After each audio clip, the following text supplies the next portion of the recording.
Bismillahirrahmanirrahim. Assalamualaikum warahmatullahi wabarakatuh. Alhamdulillah, alhamdulillahirabbil alamin. Hanya kepada Allah Subhanahu wa taala kita bersyukur, dan hanya kepada Nabi Muhammad sallallahu alaihi wasallam kita berselawat.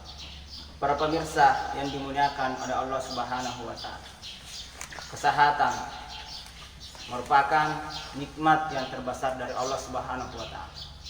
Namun kesehatan kadang kita selaku manusia, kesehatan ini baru terasa ketika kesehatan itu sudah mulai berkurang dalam suatu manusia. Bahkan kesehatan itu sudah tidak ada atau kita sedang sakit. Begitulah kita manusia. Oleh karenanya agama memberikan kita rujukan agar senantiasa selalu bersyukur kepadanya. La in syakartum la'azidannakum wa la in kafartum inna azabi lasyadid. Jika engkau mensyukuri nikmatku, maka aku akan tambahkan, wa la in kafartum inna azabi lasyadid. Dan apabila engkau kufur daripada nikmatku, maka azabku sangatlah pedih.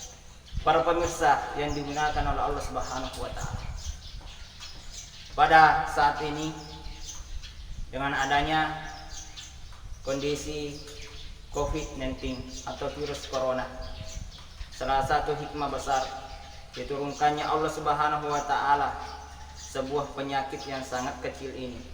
Mata pun tidak bisa melihatnya, telinga tidak bisa mendengarnya, tangan kita tidak bisa merasakannya.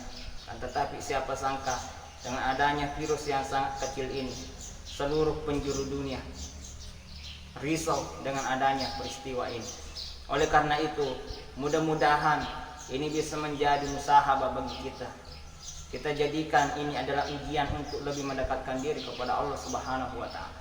Para pemirsa yang dimuliakan oleh Allah Subhanahu wa taala, kita dilahirkan di muka bumi ini oleh Allah Subhanahu wa taala. Perlu kita pahami bersama, ada dua elemen penting yang harus kita jaga. Ada dua elemen penting yang mesti kita penuhi, yaitu pertama jasmani dan yang kedua rohani. Jasmani dan rohani sama-sama memiliki perbedaan, sama-sama memiliki kebutuhan yang berbeda. Sehingga Al-Imam Ghazali menjelaskan bahwa lawan daripada sehat itu adalah sakit. Sementara sakit itu terbagi dua. Pertama, ada penyakit zahir.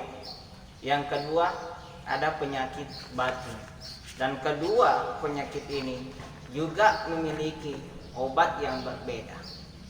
Para pemirsa yang dimuliakan oleh Allah Subhanahu wa taala, penyakit zahir adalah penyakit jasmani yang nampak oleh mata. Sementara penyakit batin adalah penyakit yang tidak nampak oleh mata,